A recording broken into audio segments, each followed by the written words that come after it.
ಹೌದು. ಎಲ್ಲರಿಗೂ ನಮಸ್ಕಾರ. ಫೋನ್ ಸ್ವಲ್ಪ ಸೈಲೆಂಟ್ ಆಗಿ. ಎಲ್ಲರಿಗೂ ನಮಸ್ಕಾರ. ಇವತ್ತು ಬಳ್ಳಾರಿಗೆ ಬಂದಿರೋ ಉದ್ದೇಶ ಏನು ಅಂದರೆ, ನಮಗೆ ಒಂದು ರಾಜಕೀಯ ಮುನ್ನೋಟ ಸಭೆ ಅನ್ನೋ ಉದ್ದೇಶದಿಂದ ನಾವು ಇವಾಗಲೇ 224 ಮತಕ್ಷೇತ್ರದ ಸಮಾನತೆ ಸಭೆಗಳು ಮಾಡಿ, ಅದು ಯಾರ ಹತ್ರ ಹೋಗ್ತಾ ಇದ್ದೀವಿ ಅಂದರೆ, ಚಳುವಳಿಗಾರರು, ಹೋರಾಟಗಾರರು, ಸಮಾಜ ಸೇವಕರು, ನಿಸ್ವಾರ್ಥ ಒಂದು ಜನಸೇವೆ ಮಾಡಿರೋರು, ಅವ್ರ ಹತ್ರ ಬಂದು ನಾವು ಹೆಂಗೆ ಒಂದು ಕರ್ನಾಟಕನ ಉತ್ತಮ ರೀತಿಯಲ್ಲಿ ಕಟ್ಬೋದು, ನಮ್ಮ ಕಲ್ಯಾಣ ಕರ್ನಾಟಕ ಆಗಿರ್ಬೋದು, ನಮ್ಮ ಹಿಂದುಳಿದ ಉತ್ತರ ಕರ್ನಾಟಕ ಪ್ರದೇಶಗಳಿಗೆ ಹೆಂಗೆ ನ್ಯಾಯ ಒದಗಿಸ್ಬೋದು ಅನ್ನೋ ಒಂದು ಉದ್ದೇಶದಿಂದ ನಾವು ಬಂದು, ನಾವೆಲ್ಲ ಹೋರಾಟಗಾರರು, ಚಳುವಳಿಗಾರರ ಜೊತೆಗೆ ಸೇರಿ ನಮ್ಮ ಕ್ಷೇತ್ರಗಳ ಏಳಿಗೆಗೋಸ್ಕರ ನಾವು ಚರ್ಚೆ ಮಾಡಿ, ಸಂವಾದ ಮಾಡಿ, ನಾವು ಒಂದು ರೀತಿ ಆ ಒಂದು ಸಮಾಜ ದಿಕ್ಕಿನಲ್ಲಿ ತಗೊಂಡೋಗ್ಬೇಕು ಅನ್ನೋ ನಮ್ಮ ಉದ್ದೇಶ. ಯಾಕಂದರೆ ಸಂವಿಧಾನ ಹೇಳದೆ ಒಂದು ಸಮಾಜ ನಿರ್ಮಾಣ ಮಾಡಿ ಅಂತ ಹೇಳುತ್ತೆ, ಸಂವಿಧಾನ ಹೇಳದೆ ಒಂದು ಉತ್ತಮ ಸಮಾಜ ಕಟ್ಟಿ ಅಂತ ಹೇಳುತ್ತೆ, ಸಂವಿಧಾನ ಹೇಳುತ್ತೆ ಒಂದು ಸಮಾನತೆ ಮತ್ತು ನ್ಯಾಯ ಮತ್ತು ವೈಜ್ಞಾನಿಕತೆಯ ಸಮಾಜ ನಮ್ಗೆ ಬೇಕಿದೆ. ಸೊ ನಮಗೆ ನಮ್ಮ ವೈಯಕ್ತಿಕ ಲಾಭಕ್ಕಿಂತ ನಮ್ಮ ಮುಂದಿನ ತಲೆಮಾರುಗಳಿಗೆ ನಮಗಾಗಿರೋ ಅನ್ಯಾಯಗಳು ಆಗಬಾರ್ದು. ಒಂದು ಬಲಿಷ್ಠವಾದ, ಒಂದು ಉತ್ತಮವಾದ, ಒಂದು ಸಮಾಜವಾದ ಒಂದು ಕರ್ನಾಟಕ ಬೇಕು. ಮತ್ತು ಬಳ್ಳಾರಿನಲ್ಲೂ ಕೂಡ ಏನು ಒಂದು ಬಳ್ಳಾರಿ ಜಿಲ್ಲೆ ಇವಾಗಲೇ ನಾವು ಸಿರುಗುಪ್ಪ ಮುಗಿಸ್ಕೊಂಡು ಬಂದಿದ್ದೀವಿ, ನೆಕ್ಸ್ಟ್ ಕಂಪ್ಲಿಗೆ ಹೊರಟಿದ್ದೀವಿ, ಇವತ್ತು ಬಳ್ಳಾರಿ ನಲ್ಲಿ ಕಾರ್ಯಕ್ರಮ ಮಾಡ್ತಾ ಇದ್ದೀವಿ. ನಾವು ಎಲ್ಲ ಕಡೆ ಒಂದು ನಮ್ಮ ರಾಜಕೀಯ ಮುನ್ನೋಟ ಸಭೆಗಳು ಮಾಡಿ ಎಲ್ಲ ಹೋರಾಟಗಾರರು ಒಂದು ಒಟ್ಟುಗೂಡಿಸುವಿಕೆ ಮುಖಾಂತರ ನಾವು ಒಂದು ರೀತಿ ಕರ್ನಾಟಕ ಕಟ್ಟೋದು ನಮ್ಮ ಉದ್ದೇಶ ಇದೆ. ಸೊ ಆ ದಿಕ್ಕನ್ನ ನಾವು ಕೆಲಸ ಮಾಡೋಕ್ಕೆ ನಾವು ಇವತ್ತು ಬಂದಿದ್ದೀವಿ ಬಳ್ಳಾರಿಗೆ. ಸೊ ಎಲ್ಲ ನಮ್ಮ ವಸಂತ ಆಗಿರ್ಬೋದು, ನಮ್ಮೆಲ್ಲ ಹೋರಾಟಗಾರರು, ನಮ್ಮೆಲ್ಲ ಚಳುವಳಿಗಾರರು ನಮ್ಮೆಲ್ಲ ಜೊತೆಗೆ ಸೇರಿ ಬಳ್ಳಾರಿಗೆ ಹೆಂಗೆ ನ್ಯಾಯ ಒದಗಿಸ್ಬೋದು. ಬರೀ ಬೆಂಗಳೂರಿನಲ್ಲಿ ಕೆಲವು ವ್ಯಕ್ತಿಗಳು ಶ್ರೀಮಂತರು ಬರೀ ಸದಾಶಿವನಗರಿಗೆ ಉಳ್ಳವರು, ಅವರ ಪರವಾಗಿ ಅವರು ಶ್ರೀಮಂತರಿಗೋಸ್ಕರ, ಶ್ರೀಮಂತರಿಗಾಗಿ, ಶ್ರೀಮಂತರಿಂದ ಅನ್ನೋ ಸರ್ಕಾರ ಬೇಡ ನಮಗೆ. ನಿಜವಾಗ್ಲೂ ಉತ್ತರ ಕರ್ನಾಟಕಕ್ಕೆ, ಕಲ್ಯಾಣ ಕರ್ನಾಟಕ, ಮಧ್ಯ ಕರ್ನಾಟಕ, ಕಿತ್ತೂರು ಕರ್ನಾಟಕಕ್ಕೆ ನ್ಯಾಯ ಒದಗಿಸೋ ಗಟ್ಟಿ ಶಕ್ತಿ ಕಟ್ಟಬೇಕು ಅನ್ನೋ ನಮ್ಮ ಉದ್ದೇಶ ಇದೆ ನಮಗೆ. ಯಾಕೆಂದರೆ ಕಲ್ಯಾಣ ಕರ್ನಾಟಕದಲ್ಲಿ ನಮಗೆ ಐತಿಹಾಸಿಕ ಕಾರಣಗಳಿಂದ, ಸಾಮಾಜಿಕ ಕಾರಣಗಳಿಂದ ಮತ್ತು ಮುಖ್ಯವಾಗಿ ರಾಜಕೀಯ ಒಂದು ವೈಫಲ್ಯದಿಂದ ಭಾಳ ದೊಡ್ಡ ಮಟ್ಟದ ಅನ್ಯಾಯ ಆಗ್ತಿದೆ. ಇಲ್ಲಿ ನಮಗೆ ನಾವು 41 ಕ್ಷೇತ್ರಗಳು, ಹೆಚ್ಚಾಗಿ ಈ 2ನೇ ಸುತ್ತಿನಲ್ಲಿ ನಾವು ಕಿತ್ತೂರು ಕರ್ನಾಟಕ, ಅದು ಹುಬ್ಳಿ ಧಾರವಾಡ ಆಗಿರ್ಬೋದು, ನಮಗೆ ಬೆಳಗಾವಿ ಮತ್ತು ನಮ್ಮ ಬಿಜಾಪುರ, ಬಾಗಲಕೋಟೆ, ಗದಗ ಮುಗಿಸ್ಕೊಂಡು ಬಂದಿದ್ದೀವಿ. ಈ ಸಲ ನಾವು ಫೋಕಸ್ ಮಾಡ್ತಿರೋದು 26 ಮತಕ್ಷೇತ್ರಗಳು. ಆದರೆ ರಾಯಚೂರು ಆಗಿರ್ಬೋದು, ಬಳ್ಳಾರಿ ಆಗಿರ್ಬೋದು, ವಿಜಯನಗರ ಆಗಿರ್ಬೋದು, ಮತ್ತು ನಮಗೆ ಕೊಪ್ಪಳ ಮತ್ತು ಈ ಭಾಗ ಹಾವೇರಿ, ಈ ಭಾಗಗಳನ್ನ ಫೋಕಸ್ ಮಾಡ್ತಾ ಇದ್ದೀವಿ. ನಮಗೆ ಕಲ್ಯಾಣ ಕರ್ನಾಟಕದ ಆದ್ಯತೆ ಭಾಳ ಮುಖ್ಯ ಇದೆ, ಬೆಳವಣಿಗೆ ಭಾಳ ಮುಖ್ಯ ಇದೆ.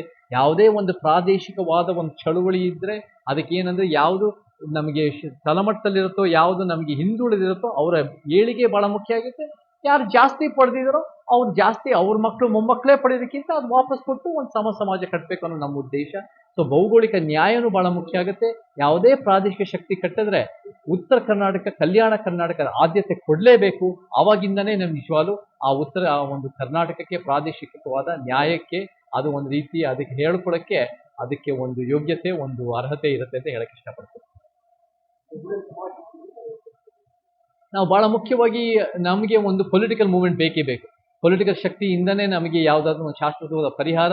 ನಮ್ಮ ಮಾದರಿ ಬಾಬಾ ಸಾಹೇಬ್ ಅಂಬೇಡ್ಕರ್ ಹೇಳ್ತಾರೆ, political power is the master key to open all locks and doors.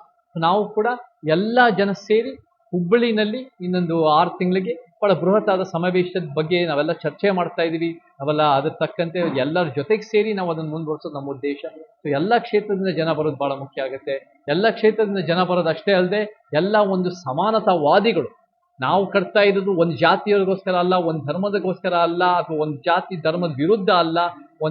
ನಾವು ಕಟ್ತಾ ಇದ್ದು ಒಂದು ಸಿದ್ಧಾಂತದ ಪರ.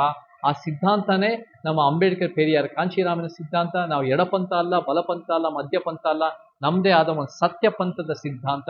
ಆ ರೀತಿಯಲ್ಲಿ ನಾವು ಕಟ್ತಾ ಬರ್ತಾ ಇದ್ದೀವಿ. ಸೊ ಹೌದು, ನಾವೆಲ್ಲರೂ ಒಂದು ಹೆಂಗೆ ಒಂದು ಬೃಹತ್ತಾದ ಸಮಾವೇಶ ಮಾಡ್ಬೋದು, ಹೆಂಗೆ ಗಟ್ಟಿಯಾಗಿ ಬರೀ ಸ್ಟೇಟ್ ಮೀಡಿಯಾ ಮತ್ತು ನ್ಯಾಷನಲ್ ಲೆವೆಲ್ ಮೀಡಿಯಾ ರೀಚ್ ಮಾಡೋದಷ್ಟೇ ಅಲ್ಲದೆ, ಜನರಿಗೆ ಒಂದು ಭರವಸೆ ಬರಂಗೆ ನಾವು ಒಂದು ಗಟ್ಟಿಯಾದ ಪೊಲಿಟಿಕಲ್ ಮೂವ್ಮೆಂಟ್ ಕಟ್ಟಬೇಕು ಅನ್ನೋ ಎಲ್ಲ ಸಂವಾದ, ಚರ್ಚೆಗಳು, ವಿಚಾರ ಹಂಚಿಕೆ ನಡೀತಾ ಇದೆ.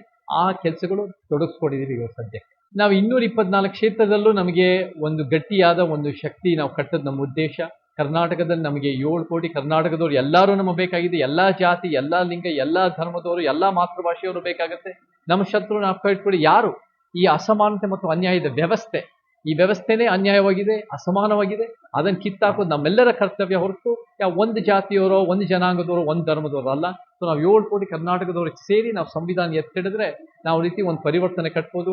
ಪ್ರತಿಯೊಂದು 224 ಮತಕ್ಷೇತ್ರದಲ್ಲೂ ಕೂಡ ನಮ್ಮದೇ ಆದ ಒಂದು ಸಮಾನತಾವಾದಿ, ಒಂದು ಸಮಾಜದ ಕನಸಿಟ್ಕೊಂಡಿರೋ ಒಂದು ಶಕ್ತಿ ಕಟ್ಟಿದ್ರೆ ಮುಂದಿನ ತಲೆಮಾರುಗಳು ಬಹಳ ಒಳ್ಳೇದಾಗತ್ತೆ. ಮತ್ತೆ ಬಹಳ ಮುಖ್ಯವಾಗಿ ಕರ್ನಾಟಕ ಬಲಿಷ್ಠ ಆಗತ್ತೆ, ನಾವು ಕೂಡ ಪರಿಣಾಮಕಾರಿ ಆಗೋ ಎಲ್ಲ ಸಾಧ್ಯತೆಗಳು ಇರುತ್ತೆ. ಸೊ ನಾವು 224 ಕಡೆನೂ ನಾವು ಒಂದು ಗಟ್ಟಿಯಾದ ಶಕ್ತಿ ಕಟ್ತಾ ಆ ಪಯಣದಲ್ಲಿದೆ, ಆ ಪ್ರಕ್ರಿಯೆನಲ್ಲಿದ್ದೀವಿ. ಆಮೇಲೆ ಪ್ರತಿಯೊಂದು ಕ್ಷೇತ್ರದಲ್ಲೂ ನಾವು ವಿಸಿಟ್ ಮಾಡಿ ನಮ್ಮ ಯಾವ ಚಳುವಳಿಗಾರರಿರ್ತಾರೋ, ಯುವಕರಿರ್ತಾರೋ, ಹೋರಾಟಗಾರರಿರ್ತಾರೋ, ನಾವೆಲ್ಲರೂ ಒಗ್ಗಟ್ಟಾಗಿ ನಾವು ಕೆಲಸ ಮಾಡೋಕ್ಕೆ ಆ ಪ್ರಕ್ರಿಯೆನಲ್ಲಿ ಇದ್ದೀವಿ. ನಮಗೆ ಬಹಳ ಒಳ್ಳೆ ಪ್ರತಿಕ್ರಿಯೆ ಬರ್ತಾ ಇದೆ. ಪ್ರತಿಯೊಂದು ಮತಕ್ಷೇತ್ರದಲ್ಲೂ ಒಳ್ಳೆ ಜನಪರ ಕಾಳಜಿ ಇರೋರು ಸೇರ್ತಾ ಇದ್ದಾರೆ. ನಾವು ನೋಡಿ ಯಾವ ಒಂದು ಬೇರೆ ರಾಜ್ಯಗಳ ತರ ಹೋಗಿ ಸಿನಿಮಾ ಆಕ್ಟರ್ ಅಭಿಮಾನಿಗಳಿಗೋ ಆ ರೀತಿ ಹೋಗಿ ನಾವು ಏನ್ ಮಾಡ್ತಾ ಇಲ್ಲ. ನಾವು ಜನಸೇವೆ ಮಾಡಿರೋರು, ನಿಸ್ವಾರ್ಥವಾಗಿ ಹೋರಾಟ ಮಾಡಿರೋರು, ನಮ್ಮ ಸಮಾಜಕ್ಕೆ, ನಮ್ಮ ಕ್ಷೇತ್ರಗಳಿಗೆ ಒಳ್ಳೇದು ಮಾಡಿರೋರ ಪರವಾಗಿ ನಾವು ನಿಂತ್ಕೊಂಡು ಕೆಲಸ ಮಾಡ್ತಾ ಇದೀವಿ. ಎಲ್ಲ ಕಡೆ ಎಲ್ಲ ಸಂಘಟನೆಗಳು ಒಟ್ಟಿಗೆ ಸೇರ್ತಾ ಇದ್ದಾರೆ. ಅದು ಒಂದು ರೀತಿ ದಲಿತ ಬಹುಜನ ಆಗಿರ್ಬೋದು, ರೈತ, ಕಾರ್ಮಿಕ, ಪ್ರಾದೇಶಿಕ ಮಹಿಳಾ ಸಂಘಟನೆಗಳು, ಪರಿಸರವಾದಿಗಳು, ಭ್ರಷ್ಟಾಚಾರ ವಿರೋಧಿಗಳು, ಯುವಕರ ವಿದ್ಯಾರ್ಥಿ ಸಂಘಟನೆಗಳು, ಎಲ್ಲ ಜನಪರ ವೈಜ್ಞಾನಿಕ ಸಂಘಟನೆಗಳು ಒಗ್ಗಟ್ಟಾಗೋದು ನಮ್ಮ ಉದ್ದೇಶ. ಸೊ ನಾವು ಬಹಳ ಒಳ್ಳೆ ಪ್ರತಿಕ್ರಿಯೆ ಬರ್ತಾ ಇದೆ. ಎಲ್ಲರೂ ಸೇರ್ತಾ ಇದ್ದಾರೆ. ನಮ್ಮ ಒಂದು ಭವಿಷ್ಯದ ಒಂದು ಉತ್ತಮವಾದ ಒಂದು ಸಮಾಜದ ಒಂದು ಸಂವಿಧಾನದ ಕರ್ನಾಟಕದ ಕಡೆ ನಮ್ಮ ನಡೆ ಚೆನ್ನಾಗಾಗ್ತಾ ಇದೆ ಅಂತ ಹೇಳಕ್ ಇಷ್ಟಪಡ್ತೀನಿ.